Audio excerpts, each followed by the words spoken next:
Well, in an attempt to contain the conflict, to stop it from spreading to the wider region, the French President Emmanuel Macron has become the latest world leader to visit Israel. First, in a show of strong solidarity, speaking alongside his Israeli counterpart, Isaac Herzog, he said the first objective of Israel's war in Gaza should be to secure the release of all the hostages. President Macron added that it was Israel's duty to fight against Hamas without enlarging the conflict. He's due to visit the Palestinian President, Mahmoud Abbas, in the occupied West Bank later today. If I'm here with my delegation, it's indeed first to express our support and solidarity and share your pain. What happened 7th of October is an awful terrorist attack against your people, your nation. It's right. And it was an immense shock for the whole planet, especially in France. I'm here to express our solidarity today and tomorrow. And that was Emmanuel Macron speaking earlier alongside Israel's President Isaac Herzog. Mr. Macron is currently meeting Israel's Prime Minister Benjamin Netanyahu. And this is part of a two-day visit to the region. What can he achieve in this time? Well, live now to François-Joseph Chichon, a former French diplomat and consultant at the strategic advisory firm Flint Global. Thank you very much for joining us today. Of course, we've just been hearing from one of the elderly Israeli hostages who they were both released overnight, and we've been hearing about this particular hostages, Yocheved Lifshitz, how she was taken into the Gaza Strip and how she was treated there. Emmanuel Macron says releasing all of the hostages has to be a top priority for Israel today. Yes, I mean, this is one of the key objectives of Emmanuel Macron's visit to the region, alongside showing unequivocal and ambiguous support to Israel and the right to Israel to defend itself. And also at the same time avoiding or trying to avoid, or working towards avoiding escalation of the conflict in the wider region, while protecting the humanitarian situation in Palestine and in Gaza in particular. So it's a very delicate balancing exercise that the president has to do while visiting the region. And I think there are 24 French people that have been killed in the attack 2 weeks ago. And also around, 7 people perhaps who have been taken hostage who are French national or French Israeli dual nationals. So this is going to be an important focus of the president's visit indeed.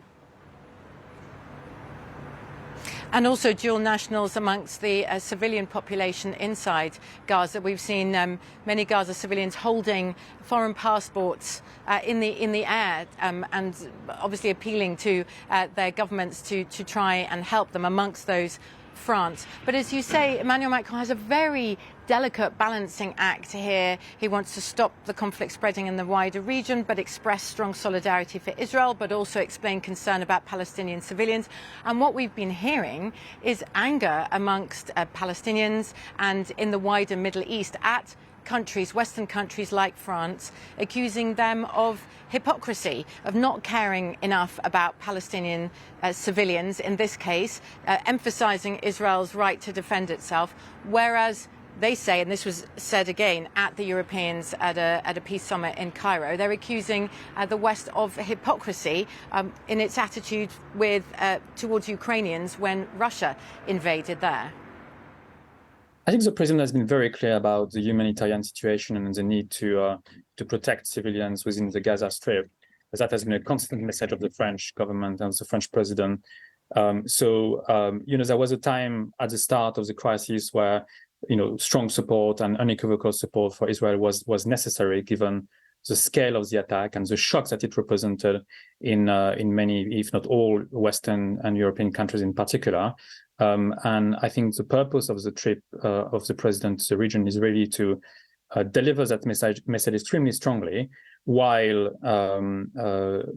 taking steps and also conveying the message that respecting humanitarian law, international humanitarian law is also an very important, if not decisive element of the crisis to work towards a resolution at some point. And I think this is also what the president's trip is about, to start a discussion, not just with Israeli, by the way, because the president, I would say, is going to meet Mahmoud Abbas as well, and he's going to talk to Arab leaders as well in the next couple of days.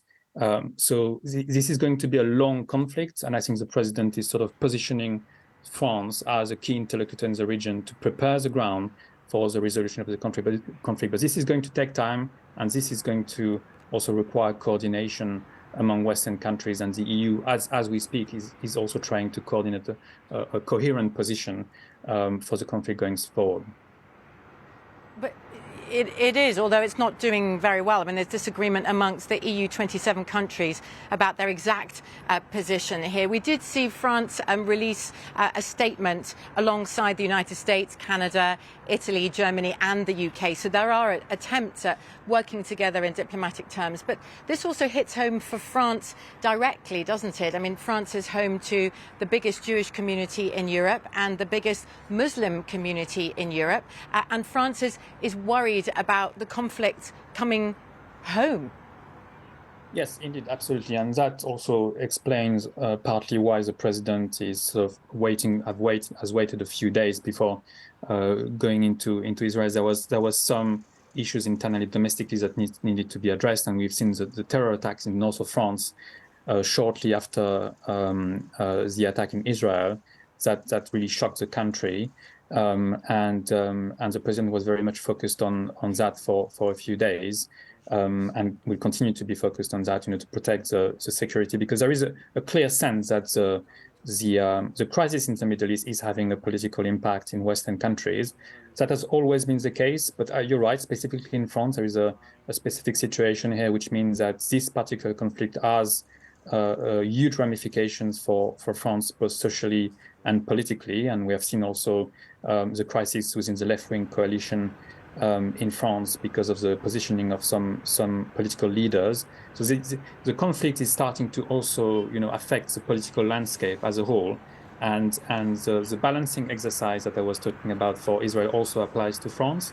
And the president is also aiming at preserving stability and security in France.